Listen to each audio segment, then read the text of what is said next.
County Sheriff Victor Hill in federal court answering to claims of unfair inmate treatment at the jail. Sheriff Hill is pleading not guilty to the charges tonight. The sheriff's accused of violating inmates' constitutional rights by tying them to restraint chairs for hours.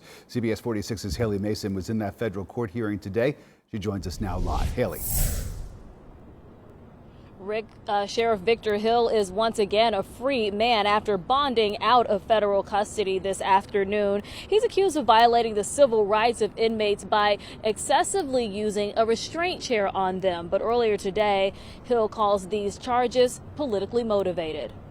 Appearing in a federal courtroom wearing red handcuffs and a dark green suit, Clayton County Sheriff Victor Hill pleaded not guilty to 4 felony indictments. The FBI says Hill strapped 4 different inmates in restraint chairs in the Clayton County Jail last year and left them there for several hours. Allegedly ordered 4 detainees in his care to be strapped into a restraint chair in violation of those constitutional mandates and in violation of Clayton County Sheriff's Office policy.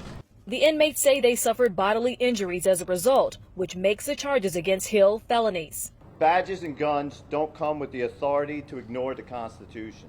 According to the federal indictment filed on April 19th, the Clayton County Sheriff's Office inmate restraint policy states a restraint chair may be used by security staff to provide safe containment of an inmate exhibiting violent or uncontrollable behavior. But consistent with the 14th Amendment, it will never be authorized as a form of punishment. The indictment states that when one of the defendants, listed by the initials J.A., asked if he was entitled to a fair and speedy trial, Sheriff Hill replied, "You entitled to sit in this chair, and you're entitled to get the H out of my county and don't come back. That's what you're entitled to."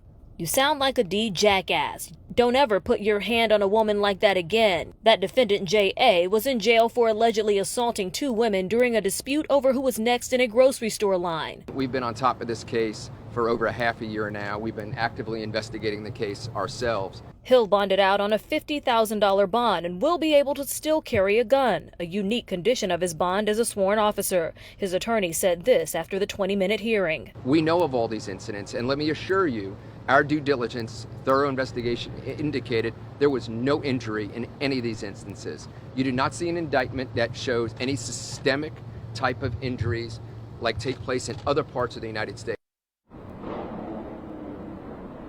And a condition of Hill's bond, he is not allowed to travel outside of the North District of Georgia without prior notice of the supervising officers.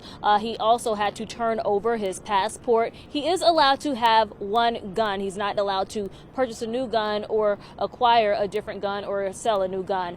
He's allowed to keep that gun as sheriff. Reporting live outside of federal courts, Haley Mason, CBS 46 News. Haley, thank you.